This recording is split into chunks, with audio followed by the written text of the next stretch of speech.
চারদিকে চলছে শুধু সমন্বয়ক পেটানোর উৎসব। এই যে সমন্বয়কদের পেটানোর জন্য এতটা আগ্রহী জনগণ কেন জানেন? কারণ বিগত 7 মাসে বাংলাদেশকে ওরা রীতিমতো ফকিন্নি রাষ্ট্রে পরিণত করছে, এবং সেইটা অনেক বড় বড় মাথায়ালা থেকে শুরু করে সাধারণ নাগরিক হারে হারে টের পাচ্ছে। উত্তরবঙ্গে শুরু হয়ে গেছে খাদ্য সংকট এবং রীতিমতো দুর্ভিক্ষের ইঙ্গিত ওইদিকে পড়ে গেছে। সুতরাং কারা আঙ্গুল ফুলে কলা গাছ হয়েছে তাদেরকে এবার সাইজ করার পালা। তো এই যে চতুর্দিকে যখন এই পরিস্থিতি, সমন্বয়ক পেটানোর ধুম, তখন নাহিদ সাহেব গিয়েছেন ইফতার পার্টিতে। তাকে আবার বরিশালে আপ্যায়ন করেছে ছাত্র জনতা, মানে তারই ছাত্র জনতা। তো তার দলের লোকই এখন তারে পিটাচ্ছে। কেন? কারণ তাদের মাথা বিক্রি করে সে বিলাসিতা করেছে, কোটি টাকার মালিক হয়েছে, রোলেক্স ঘড়ি পরেছে, গাড়ি চড়তেছে। কিন্তু সাধারণ যারা শহীদ হইল এবং সাধারণ যারা সমন্বয়কারীরা যারা তাদেরকে সহযোগিতা করলো, তারা পাইছে লবডঙ্কা। তো এই যে হিসাব কিতাবগুলো তো আছেই, এই জায়গা থেকে হেভি মারপিট হয়েছে। তো মারপিট খাওয়ার পরে সে মিডিয়াকে বলতেছে কি, সমন্বয়কদের চরিত্র হননের চেষ্টা করা হচ্ছে। ভাই, তোদের চরিত্র ছিল কবে? আদৌ কি তোদের চরিত্র ছিল না। তো তোরা তো পাবলিকরে ভোদাই বানায় রাজনীতি করছিস। পাবলিক এখন সেটা বুঝে গেছে। তোদের পিছনে এখন আমেরিকা নাই, তোদের পিছনে কাতার নাই, তোদের পিছনে তুরস্ক নাই, তোদের সব থেকে পেয়ারে পাকিস্তান সেটাও নাই।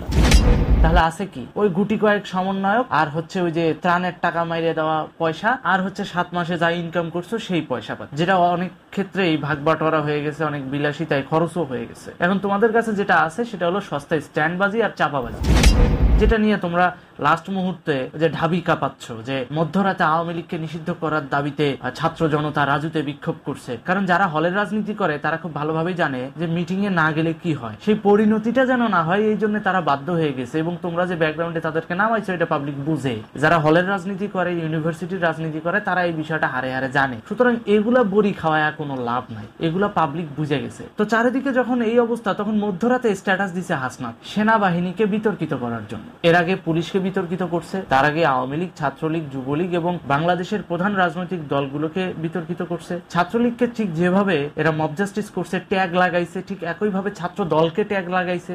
তো এই যে ট্যাগ লাগানোর সংস্কৃতি, সেই ধারাটা এরা এখন আর্মির উপরে অ্যাপ্লাই করা শুরু করছে। এরা এখন বলতেছে আর্মি আওয়ামী লীগকে ফেরানোর ধান্দা করতেছে।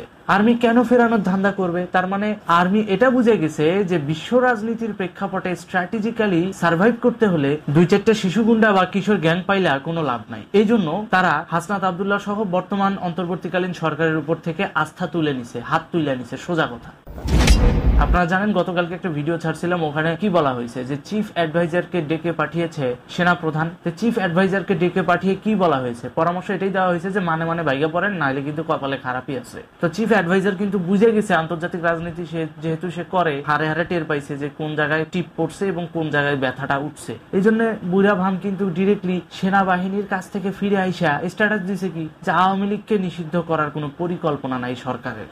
তা আওয়ামী লীগকে যখনই নিষিদ্ধ করার পরিকল্পনা নাই, তখন তো এই সমন্বয়কদের পেট ব্যথা শুরু হয়ে গেছে। হাই হাই, আওয়ামী লীগ আসলে আমাদের কি হবে? কারণ কি, বিগত 7 মাস তো জনগণের হেভি ভোদাই বানাইছে তারা। এখন শেষ মুহূর্তে এসে ওরা নিজেদের পিঠ বাঁচানোর জন্য ইউনাইটেড হওয়ার চেষ্টা করছে, কিন্তু তাতেও কোনো লাভ হবে না। সাধারণ মানুষ ওদেরকে সহযোগিতা করবে না। করবে কারা? জামাত, শিবির, হিজবুতি, হেফাজতের মামুনুল পন্থী যে গ্রুপগুলা, এগুলা করবে। এখন কথা হচ্ছে, এগুলা তো আন্তর্জাতিকভাবে স্বীকৃত যে এরা জঙ্গিবাদ কর্মকাণ্ডের সঙ্গে জড়িত, এবং সেটা নিয়ে অলরেডি তুলসী গ্যাবার্ট কিন্তু প্রত্যেকটা আপডেটে এদের ব্যাপারে ইঙ্গিত করেছেন। সুতরাং বুঝতেই পারতেছেন, আন্তর্জাতিকভাবে শান্তি রক্ষায় এবং বাংলাদেশের রাজনৈতিক পরিস্থিতি স্থিতিশীল করার জন্য যৌথভাবে পদক্ষেপ হবে, এবং সেটা আন্তর্জাতিক পর্যায়ে। তো সাধারণ মানুষ তখন কি হবে? শান্তির পক্ষে নিবে অবস্থান। তখন স্বভাবতই এই যে গ্রুপটা, জঙ্গিবাদের যে গ্রুপটা, এরা হয়ে যাবে কোণঠাসা। এখন আর্মি এদেরকে মৌখিকভাবে বুঝাচ্ছে, এরা এখন ভাবতেছে কি মুই কি হনুরে।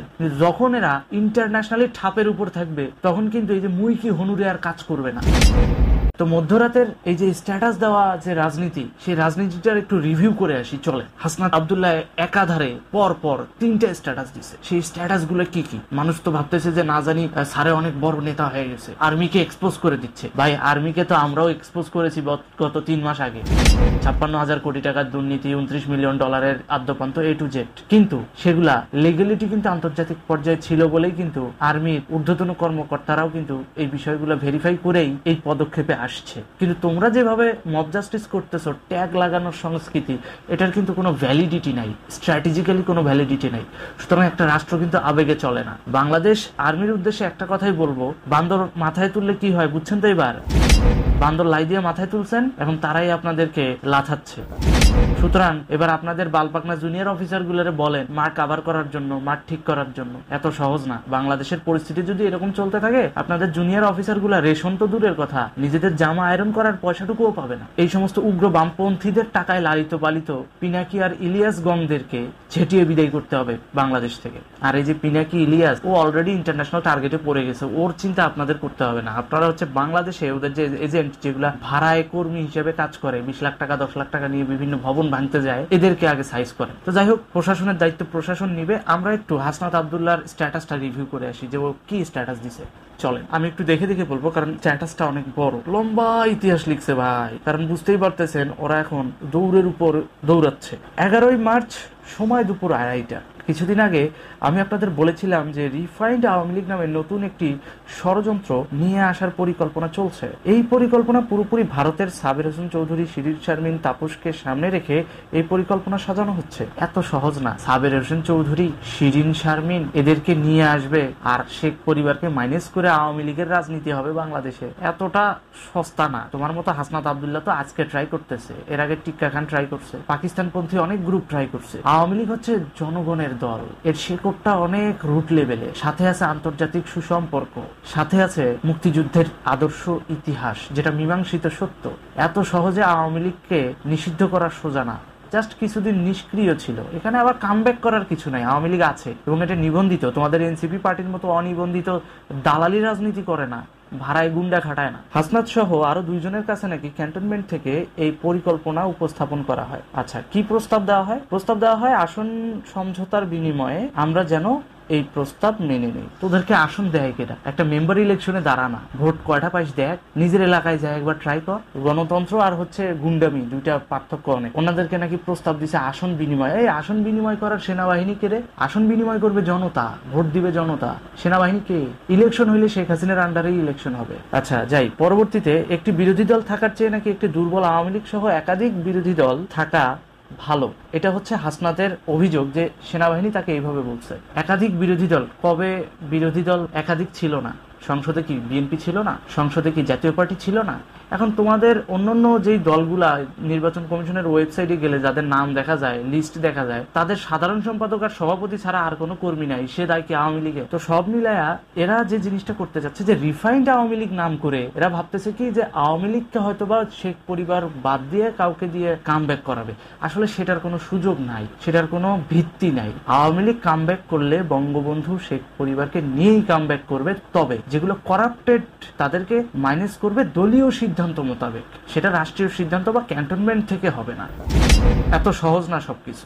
সুতরাং হাসনাত আব্দুল্লাহ তার মন গড়া একটা গল্প তার কর্মীদেরকে বুঝাচ্ছে। কর্মীরা ওইটা বিশ্বাস করে ভাবতেছে কি হায় হায় আওয়ামী লীগ ফিরে আসলে তো আমাদের অবস্থা টাইট। তো যারা যারা আকাম করছেন, দুর্নীতি করছেন, ফুলে ফেপে বড় হয়েছেন, তাদের অবস্থা টাইট হবে। হালুয়া টাইট হলে তাদের হবে, বাহিরের অন্য কারো হবে না। যারা বাংলাদেশের সাথে বেইমানি করছেন তাদের হালুয়া টাইট হবে।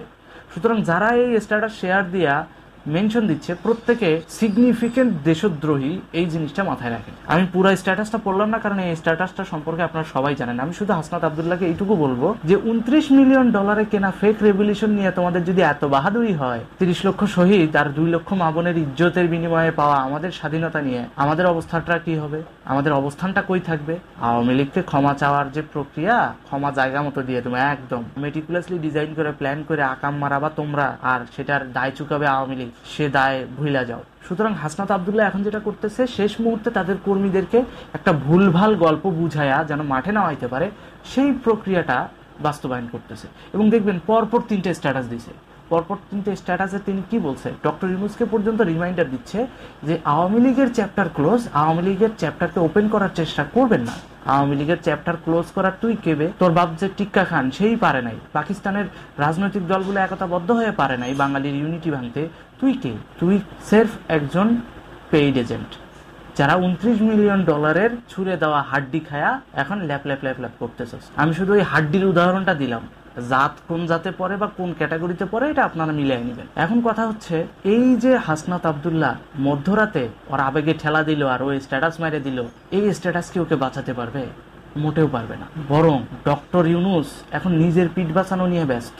জামাত, শিবির আর হচ্ছে এই যে এনসিপি, অর্থাৎ ওরাই, জামাতের বি টিম হচ্ছে এনসিপি, আরেকটা আছে আল বদর পার্টি অর্থাৎ এবি পার্টি, সেই এবি পার্টি এরাই মিলেই নামবে। এদের যে কর্মী আর নেতা কর্মী আছে এগুলাই, যারা ওদের কাছ থেকে বেনিফিশিয়ারি হয়, এরাই নামবে। এর বাইরে সাধারণ আমজনতা নামবে না। আমি বলে রাখলাম, একবার বাংলাদেশে যদি এই ঝামেলা শুরু হয় না, রিকশাওয়ালারা ধরে ধরে সমন্বয়ক পিটাবে, যেটা এখন স্থানীয় পর্যায়ে অলরেডি থানাতে ঢুকেও কিন্তু সমন্বয়কদের রক্ষা হচ্ছে না। কারণ কি, থানার ভিতরে রীতিমতো পুলিশের পায়ে ধরে বসেছিল যে আমারে বাঁচান, পাবলিকের কাছ থেকে। ওরা কিন্তু বাঁচাইতে পারে নাই, পাবলিক কিন্তু প্যাদানি দিছে। আর পুলিশ বাঁচাবে? পুলিশের কি ভেতরে ঘা নাই? কারণ তাদের ব্যাচমেটকে কি গণহারে পিটায় হত্যা করে নাই? পুলিশেরও কিন্তু ঘা আছে। পুলিশ গণহত্যার বিচার কি তারা পাইছে? তার কলিকের পরিবারগুলোর পাশে কি তারা দাঁড়াতে পারতেছে না। তো পুলিশেরও কিন্তু ঘাও আছে। পুলিশ কিন্তু এখন আর পাশে দাঁড়াবে না। সুতরাং ওদের পাশে আর্মি নাই, পুলিশ নাই, আমেরিকা নাই, তুরস্ক নাই, কাতার নাই। ওদের ফান্ডিং সোর্স বন্ধ, বিলাসিতা করে সেই টাকাও ওরা খোয়ায় ফেলছে। এখন যেটা আছে সেটা হচ্ছে সস্তা স্ট্যান্ড বাজার। সুতরাং সুযোগ নাই, পাবলিক এদের পেদাবে, পিটায় বের করে দিবে। অতএব যারা ভাবতেছেন যে আওয়ামী লীগকে পুনর্বাসন করার ফোবিয়া ইউজ করে সাধারণ জনতাকে মাঠে নামাবেন, সাধারণ জনতা আপনাদের পাশে আর মাঠে নামবে না। নামবে কারা? যারা অলরেডি লালবদর বাহিনীতে এক্সপোজ হয়ে গেছে, বিগত 7 মাস ধরে 2 নাম্বারই জবরদখল করে জমি দখল করা, হ্যারাসমেন্ট করা, মানুষকে অত্যাচার করা, এই গ্রুপগুলা যারা, এরাই নামবে। কারণ এরা ভালো করেই জানে যে যদি আওয়ামী লীগ সরকার আসে, তাহলে এই যে বিগত 7 মাস ওরা যে সন্ত্রাসীপনা করছে, এই সন্ত্রাসীপনার জন্য ওরা জেলে যাবে। আর এই জেলে যেন যাইতে না হয়, এই জন্যই ওরা মাঠে আসবে। সুতরাং বিজয় আমাদের সুনিশ্চিত। এই সমস্ত রাজাকার পিটানোর খায়েশ যাদের আছে তারা কমেন্টে জানায়েন, এবং তাদেরকে বলবো প্রস্তুত থাকেন, যখনই ডাকবে জাস্ট মাঠে নেমে পড়বেন, কোনো কথা নাই। সমন্বয়ক একটা একটা করে ধরবেন, দেশপ্রেমের চেতনায় উদ্বুদ্ধ হয়ে তাদেরকে একটু আপ্যায়ন করবেন। তারা মাঠ পর্যায়ে আপনাদের আপ্যায়ন খায়া যখন পুলিশের কাছে ধরা দিবে যে আমারে বাঁচান, ধরা দেওয়ার পর পুলিশ যখন তাদেরকে জেলে চালান করবে, ওখানে আবার আওয়ামী লীগের একটা গ্রুপ তাদেরকে ঠিক মতো আপ্যায়ন করবে। সুতরাং ওরা এখন চতুর্দিক থেকে আপ্যায়নের শিকার হতে থাকবে। ভালো থাকুন, সুস্থ থাকুন, সমন্বয়কদের দৌড়ের উপর রাখুন। ধন্যবাদ।